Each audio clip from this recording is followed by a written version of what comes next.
Hello YouTube, Proxy here and welcome to the first part of my Rend Beginner's Guide. This part will cover some basics and help you navigate and familiarise yourself with the world and important locations within it. So let's first talk about the user interface. Rend's UI will look fairly familiar to those that have played survival games before. In the bottom corner we have a health bar, a stamina bar, a hunger meter, thirst meter, weight capacity meter, a list of buffs with green text and debuffs with red text, and something unique to Rend, a spirit meter. The spirit meter shows how many of the floating blue glowy spirits you have collected, which I will explain the purpose of later.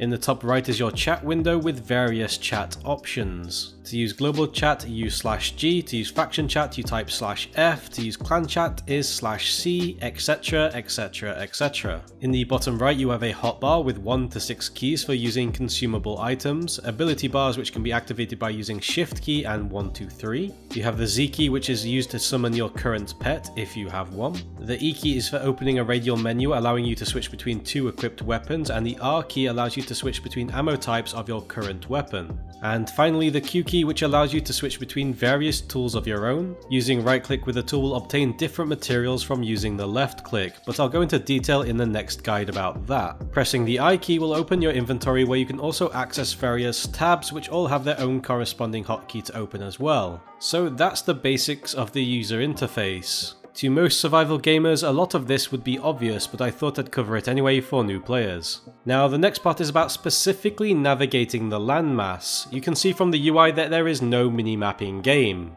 In fact, there is no in-game map at all. So how do you go around and find your position? Well, the first thing you should learn is how the world is shaped. The playing area is essentially a giant floating fidget spinner. Well, not quite, but you get a general idea of the shape from this map I have provided.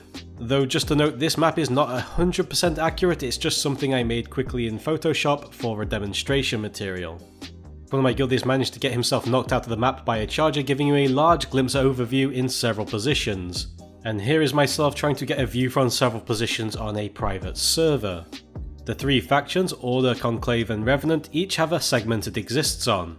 And all 3 segments are symmetrical in design, and each segment is connected via the central part of the map where the world tree stands. Also between each segment there are floating bridge jump puzzles and bridges to sneak across if you so desire. Now in terms of navigation, the world tree is extremely important because in Rend the world tree is often referred to as being north. It's quite literally the north pole of Rend. So regardless of which segment you're on, the world tree is north and the opposite side of the segments are south. This will help you navigate the rest of the world and help you keep your bearings most of the time. Moving counterclockwise using the tree as a focus is east, and moving clockwise is west. When you enter the game you should have a similar view to this. You should be able to see the world tree with a bar on it with your faction colours displayed, as well as a magical barrier, once again in the same colour as your faction. That magical barrier in fact is protecting the main base, and this is where you'll be returning to a lot in game. To the east, west and south of the base you will find ample lush forests which will contain most tier 1 materials such as rough wood, dross metal and your faction's designated material. Depending on which faction you picked you will find either copper, flux or tin, and I'll leave the purpose of those to another video yet again. If you head to the west even further of the main base you will find the swamps which contain various materials, mostly tier 2. And if you head further northwest you will find the wastes. To the north of your faction base you will find the highlands which contain various tier 2 materials as well. If you travel through the most central part of the highlands you will most likely run into your faction's designated capture point.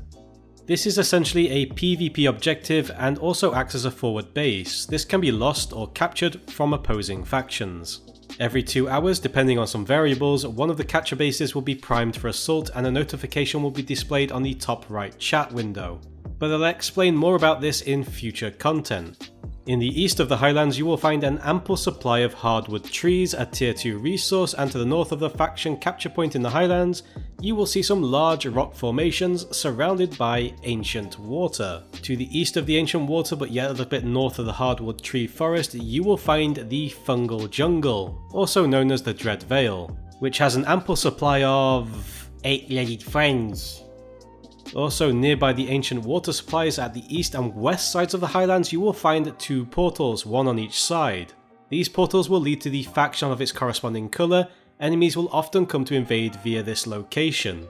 Heading north again will take you into the Cold Mountains, which surrounds the entire central part of the map. This is quite a harsh climate, and you should go fairly prepared to enter here with at least a set of fur armor and perhaps some potions. And finally, by navigating some narrow pathways, you can reach the very center of the map, which the World Tree rests upon. This central zone is exceptionally special as the seasons can change in this special area, and contains the endgame materials currently. Also to mention, this central zone also contains an additional 3 capture points which can be captured and used as forward bases. So, with Rend lacking a map of any kind, you will need to use this world tree and these locations to keep track of where you are in the world. And you will also find things like caves scattered throughout the map, but I will talk about those delights in later content. For now, this brings the first part of my guide to an end, and I hope it helps you traverse the world of Rend with ease. In my description, I've also linked a spreadsheet on where to find most of the resources in game, and included is a link to a terrible map I have made which you are free to use. If you find this piece of content useful and wish to see more, don't forget to like, subscribe and leave a comment below, and as always guys, thanks for watching.